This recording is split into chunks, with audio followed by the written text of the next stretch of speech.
I never thought a laundry room could feel like its own universe, until the day she walked in. She was leaning against the counter, sleeves rolled up just enough to hint at the strength in her arms, eyes scanning the folding table as if it were a page of some private story. I stood by the washer, trying not to stare, though every movement she made seemed to ripple through the air, pulling at me without permission. Her presence was warm, like sunlight spilling through the narrow window above the machines, yet it carried a quiet authority, a confidence that made my chest tighten with each glance. She didn't look my way, but when our fingers brushed, accidentally, I swear, an electric pulse traveled from my hand up my arm.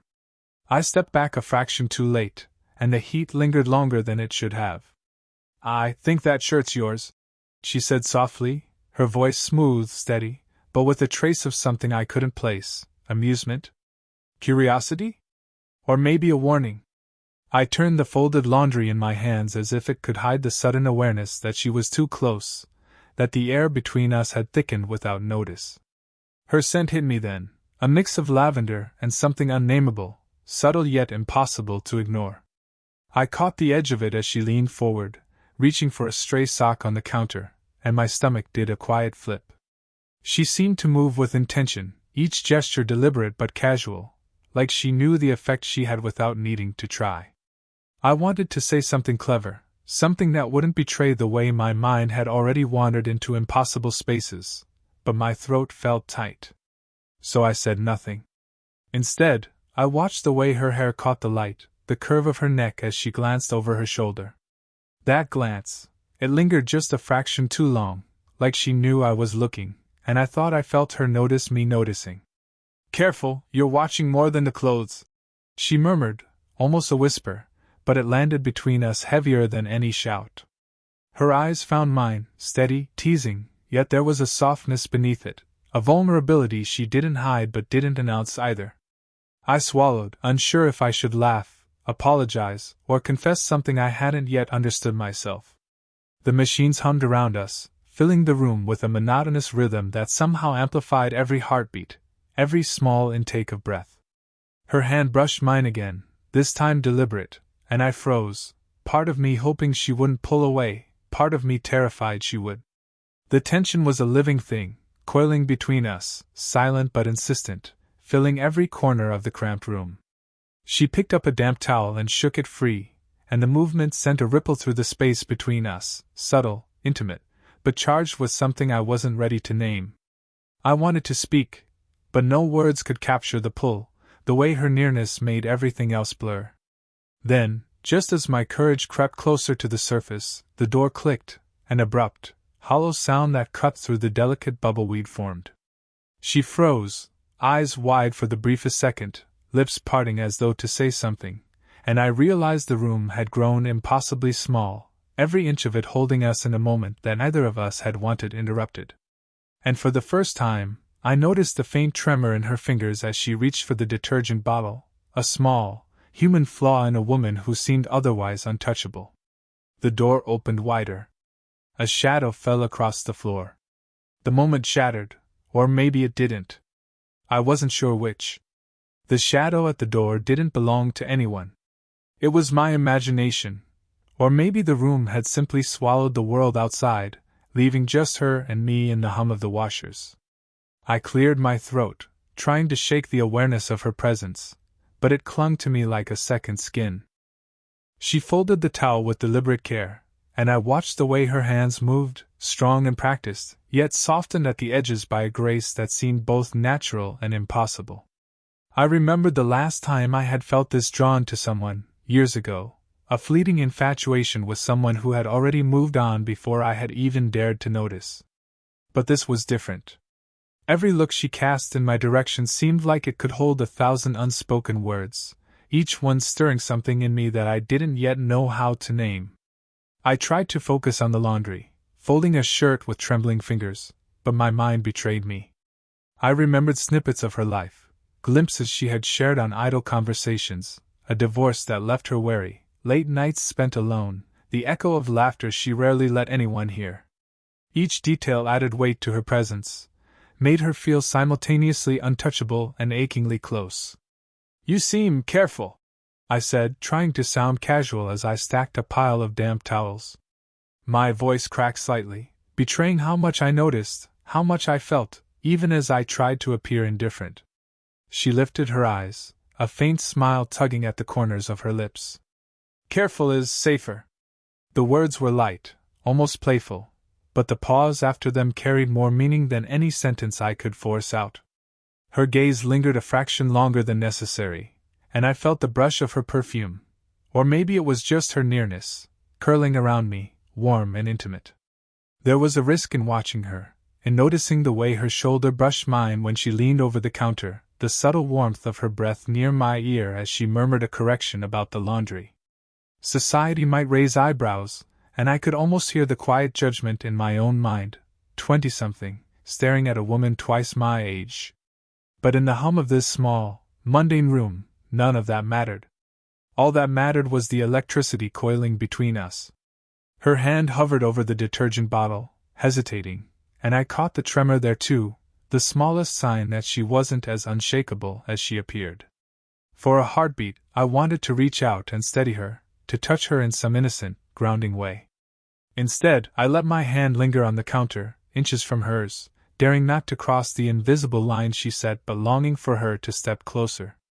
I didn't mean to sound. She started, then stopped, her words dissolving into a quiet sigh. She straightened, and the movement sent a shiver through the space between us. I wanted to ask what she had meant, to unravel the tension in her voice, but the words stuck somewhere behind my throat. Instead, we simply existed there, two people orbiting a magnet we couldn't name. She shifted slightly, her hip brushing mine by accident or intention, I couldn't tell. Her eyes caught mine again, steady and probing, as if daring me to look away. I didn't. A quiet hum filled the room, the sound of dryers spinning, the air thick with warmth and something more intangible. Slowly, almost imperceptibly, her hand brushed mine, not a spark, not a jolt, but enough.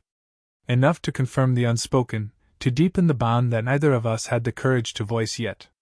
And then she smiled, just a tilt of her lips, but it held everything we weren't saying. The caution, the curiosity, the dangerous pull of being drawn to someone who shouldn't yet matter as much as she did. For a single, suspended second, the world narrowed to the space between us.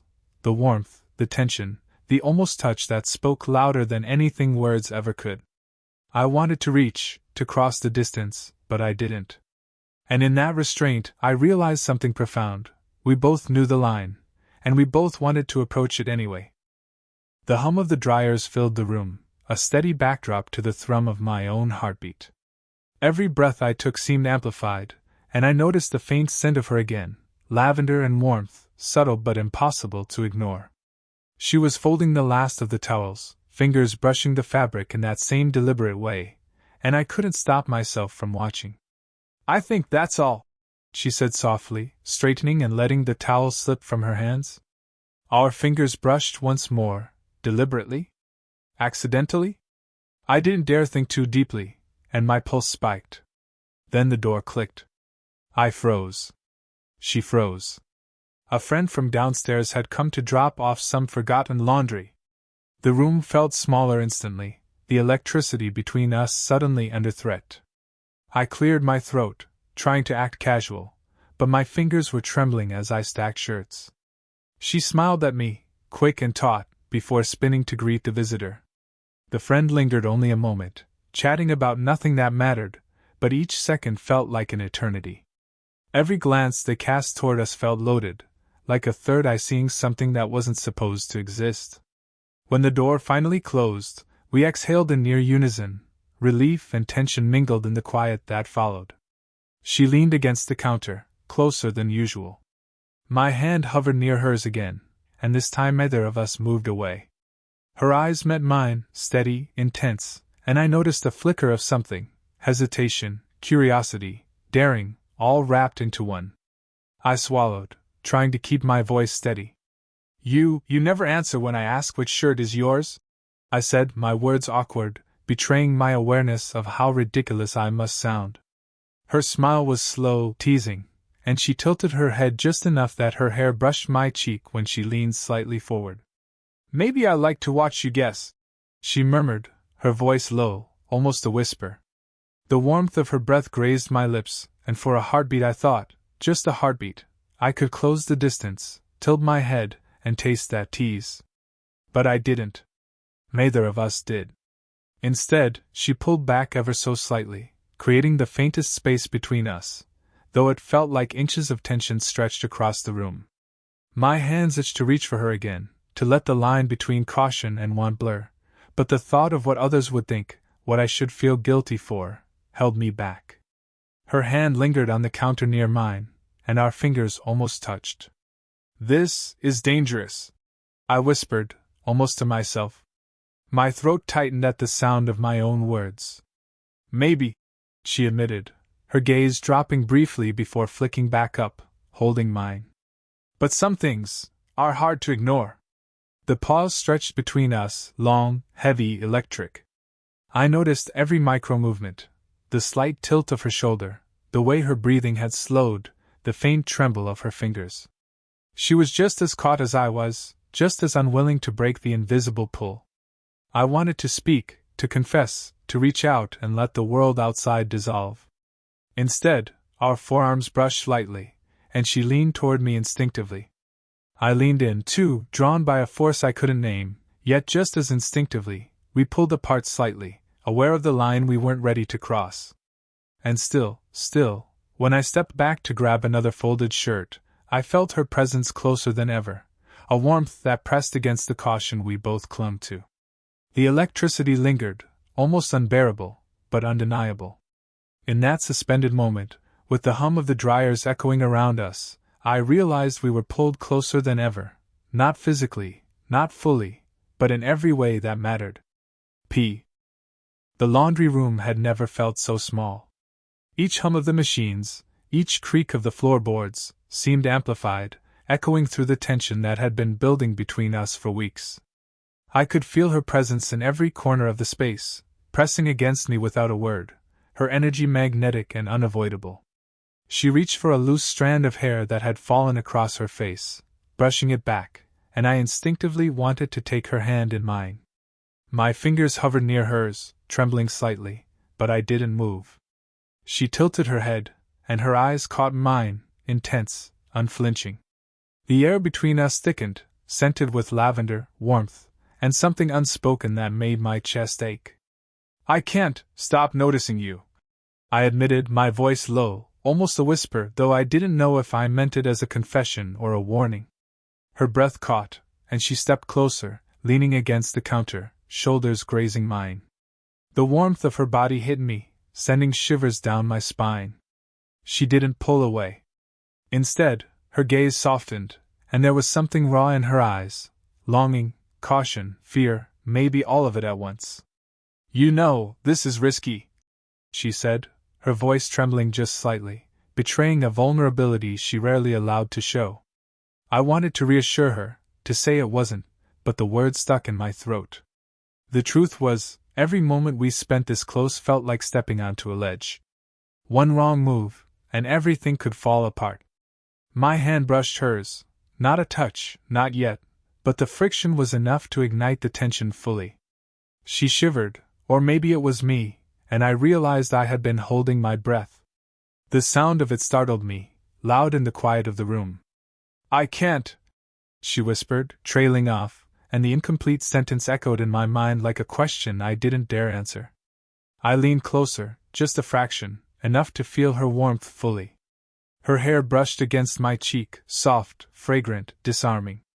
I wanted to close the distance, tilt my head, and let everything spill out, the desire, the obsession, the longing I had tried to ignore. But I hesitated, caught in the magnetic pull of what could be, aware that one misstep could shatter the fragile balance we had built. She raised her hand, fingers brushing my jaw lightly, a gesture so delicate it was almost cruel in its effect. Her eyes searched mine, steady, fearless, and for a moment, all the restraint we had maintained slipped. My pulse raced, my breath shallow, every nerve ending alive to her nearness. "I don't know if I should," she murmured, a tremor in her voice betraying the calm she tried to hold. "Then let me," I said, voice barely audible, inching closer, drawn to her in a way that felt inevitable, unstoppable. The distance between us narrowed until it was almost unbearable. Her lips, her eyes, the warmth of her cheek, it all called to me, daring me to cross the line. For one heartbeat, the world narrowed to us, suspended in the space between hesitation and surrender. The machines hummed, the room seemed to hold its breath, and every instinct screamed that the next second would change everything. Then she leaned forward, and I leaned in. And just as our lips were about to meet, the door swung open, jarring us both, slamming into the fragile world we'd built. I didn't expect the revelation to come from her voice, soft and controlled, almost casual, but it hit me like a pulse through my chest.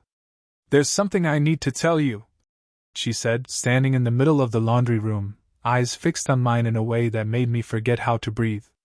She had that quiet authority she always carried, yet there was an undercurrent of fear, a tremor she didn't bother hiding. "What is it?"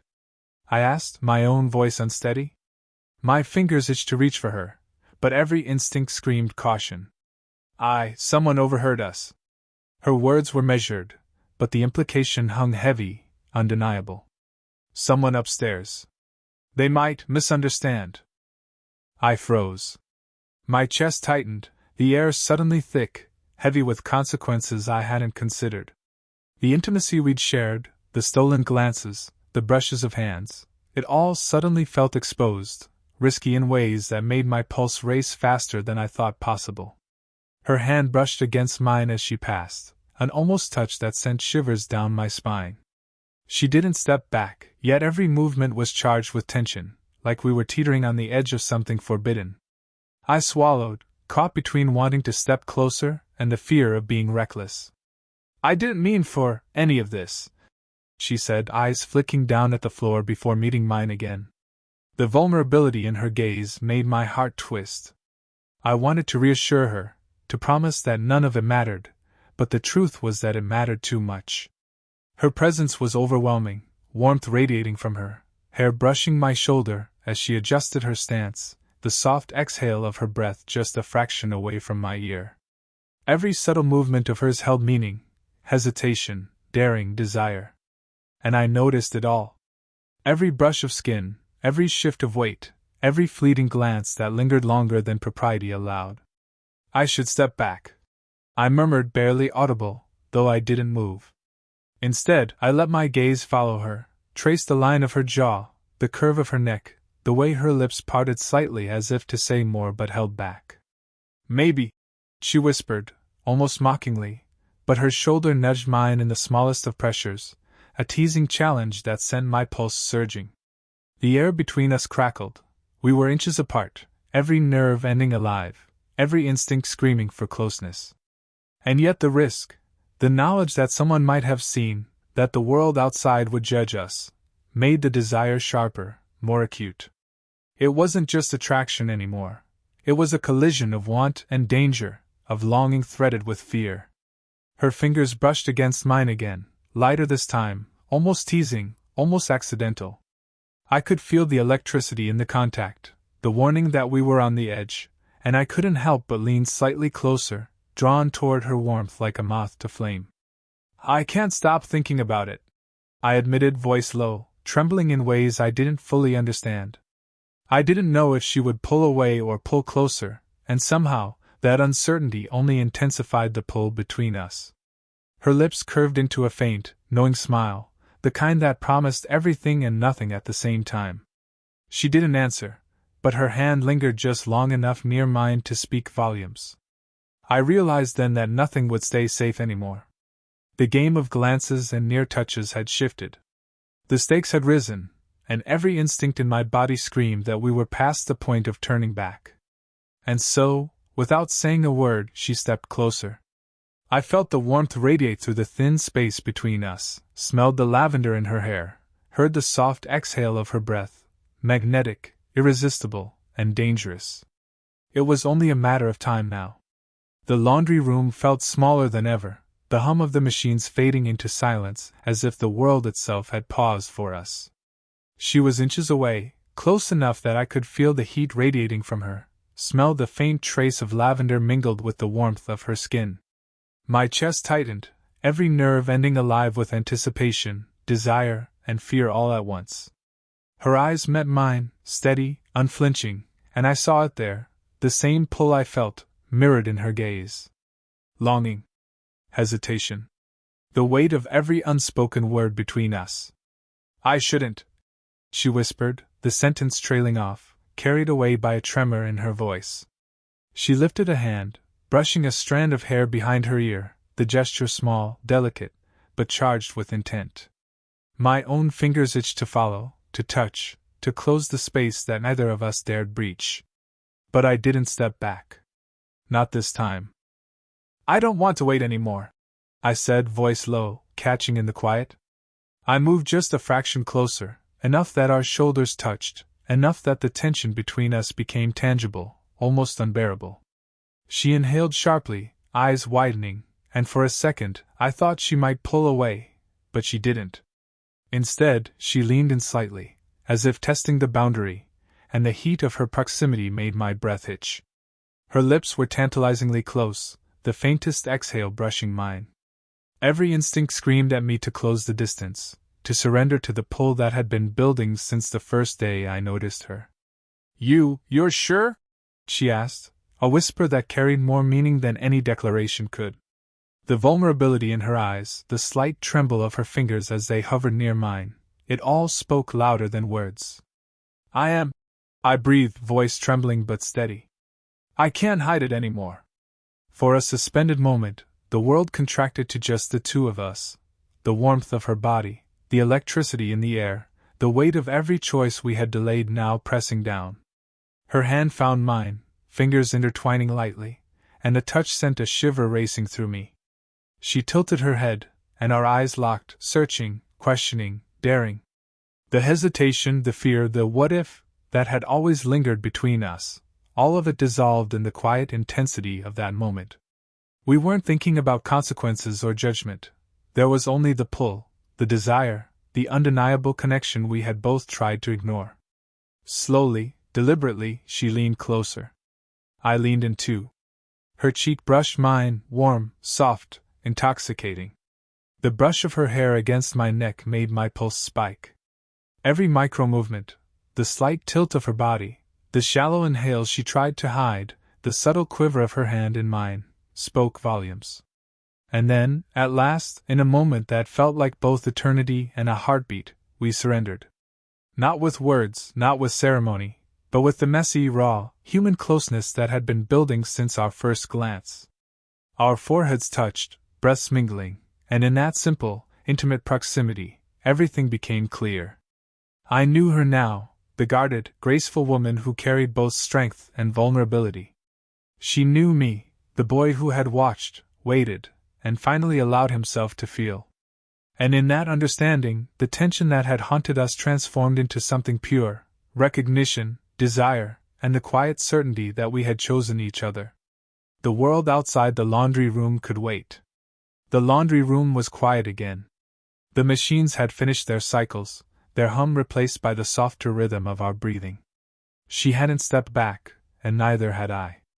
We stood there, hands still joined, her forehead leaning lightly against mine as though she had finally allowed herself to rest. For the first time since this pull between us began, there was no hesitation. No stolen glances, no almost words. Just presence. Just us. She pulled back slightly, enough for me to see her eyes clearly. They were softer now, stripped of the guardedness she wore like armor. "This doesn't make sense," she murmured, her voice low, the faintest smile tugging at her lips. "You're younger. Too young for me too." She trailed off, shaking her head. I tightened my grip on her hand, not letting her slip away into the familiar cave of excuses. "I don't care how it looks. I care that it's real." My voice cracked a little, but I meant every word. Her shoulders lifted with a shaky breath, and then she laughed quietly, relieved, maybe, or simply caught in the absurdity of us standing so close in a room meant for folding laundry. But the laugh wasn't dismissal. It was release. I stepped closer, closing the tiny gap left between us, and gently brushed a stray strand of hair from her cheek. She leaned into the touch, almost imperceptibly, but enough for me to feel the answer in her silence. My thumb lingered just at her jawline, and she tilted her head so her skin met my hand fully. "You make me feel seen," she admitted, voice almost breaking on the last word. Her vulnerability cracked something in me, a tenderness that surged stronger than the desire I'd been fighting all along. I wanted her, yes, but more than that, I wanted to hold her like this, to keep her safe in a way no one else had. Without thinking, I drew her into me. Her body pressed against mine, warm, solid, grounding. She melted slowly, carefully, until her head rested on my shoulder. The hug wasn't rushed. It lingered, filling the air with a comfort deeper than any kiss could carry. Her breath against my neck, the weight of her arms circling my back, it was intimacy without spectacle, raw and real. We stayed like that for what felt like forever, the world beyond that door forgotten. At some point, her fingers threaded through mine, holding firm as though she was afraid to let go. I squeezed back, silently promising I wouldn't. When she finally lifted her head, her eyes were glossy but clear, her smile small but certain. I leaned forward, pressing a soft kiss to her forehead, gentle, reverent. She closed her eyes, letting the gesture settle deep, her lips parting with the quietest sigh. "We'll figure it out," I whispered. "Whatever anyone thinks, whatever it takes. We'll figure it out." And for once, she didn't argue. She nodded, resting her hand against my chest, feeling the thud of my heart beneath her palm. "Yes," she said simply, and that was enough. We stood there in the fading warmth of the room, no longer circling the line we had drawn for ourselves, but stepping together across it. Whatever came next, we had already chosen each other. That was the truth neither of us could deny anymore. Did you enjoy the story?